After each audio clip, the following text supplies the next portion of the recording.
Бізде келесі сабақ қосылыстардың формуласы бойынша салыстырмалы молекулалық массаны есептеу. Жалпы салыстырмалы молекулалық масса не екеніне тоқталайық. Қосылыстың салыстырмалы атомдық массасы сол қосылыс құрамына кіретін барлық атомның массасының қосындысы.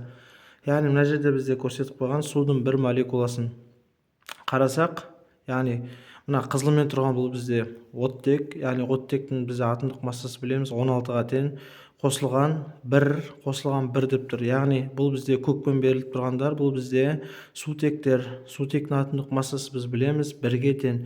Осылай түрде көрсетілген бізде. Сол кезде, яғни 16-ға 2-ні қосатын болсақ, бізде 18-ге тең болады судың бір молекуласының массасы.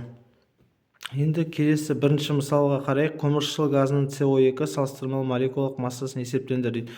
Алдымен біз бұны анықтау үшін көміртек пен оттектің салыстырмалы атомдық массаларын периодтық кестені қолданып тауып аламыз.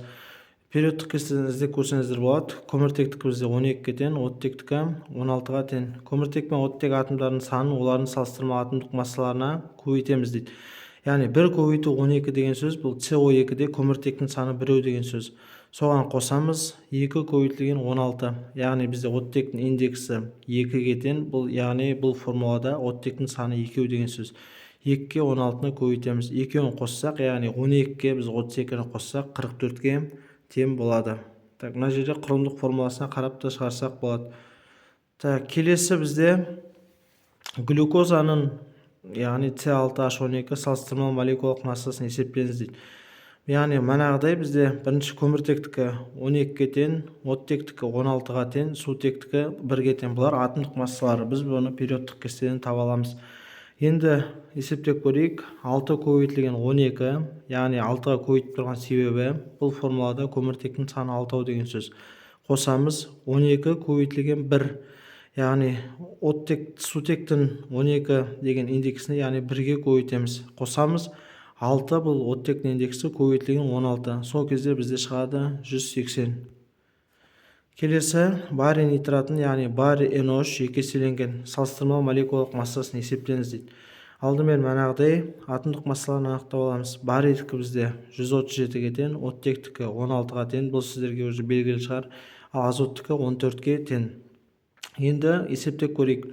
137 көбейтілген 1, яғни барийдің саны 1, қосамыз. Мына NO3 2-дегі 2-ні жақшаның сыртына шығарып жібердік.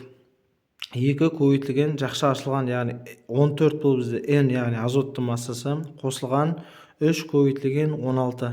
Яғни оттектің саны мына жерде көріп тұрсыздар, 3-ге тең болып тұр жақшаның ішінде. Сол барлық мәндерді қосып шыққанда бізде 261-ге тең болады. Енді сіздерге тапсырма осындай, яғни бірінші валенттіліктерін берген, осы заттар молекулалық массаларын есептеңдер деген сияқты формулалар, яғни тапсырмалар берілген. Осыны мұқият қарап, орындап шығыңыздар. Және тағы да осындай тапсырма, атомдық массалары, қосылыстардың молекулалық массаларын есептеңіз деген. Сабақ сіздерге түсінікті болды деген ойдамын. Сау болыңыздар.